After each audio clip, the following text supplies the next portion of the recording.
It was a pleasure to get to know some of those brave young people involved in the March for Our Lives.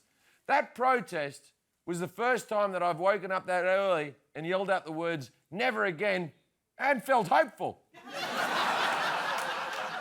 So why was this march so successful? It obviously borrowed a few lessons from the great social movements in history.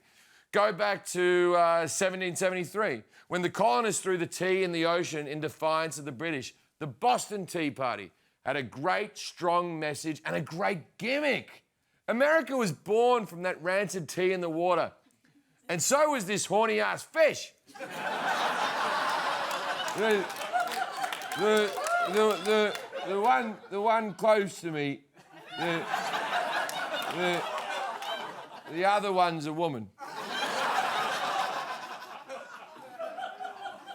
Years later, India also protested the British, but they were the ones making the tea, so they didn't want it to get wet. So Gandhi relied on another time-tested protest technique, non-violent civil disobedience. In Gandhi's day, that meant standing up to authority, a hunger strike, remaining stoic in the face of abuse. And of course, he made his Twitter avatar into a ribbon.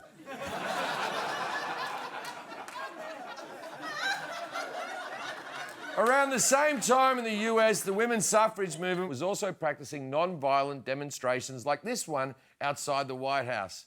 Well, hello, ladies.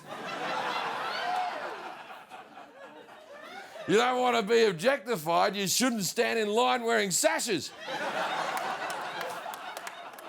Actually, in all fairness, they're only wearing those sashes so that when their husbands come to pick them up, they can tell which one is theirs.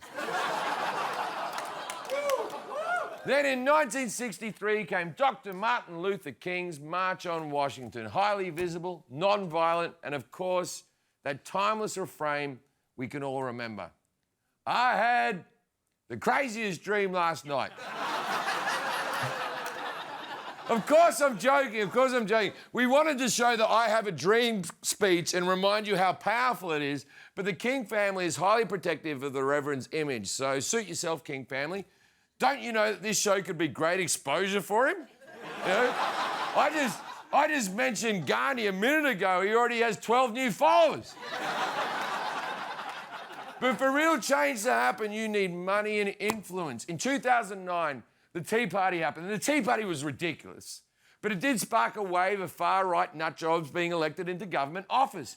It just goes to show you that if you hate a black president enough, and if the Koch brothers put money behind you, and if your country is deeply racist, you can accomplish anything.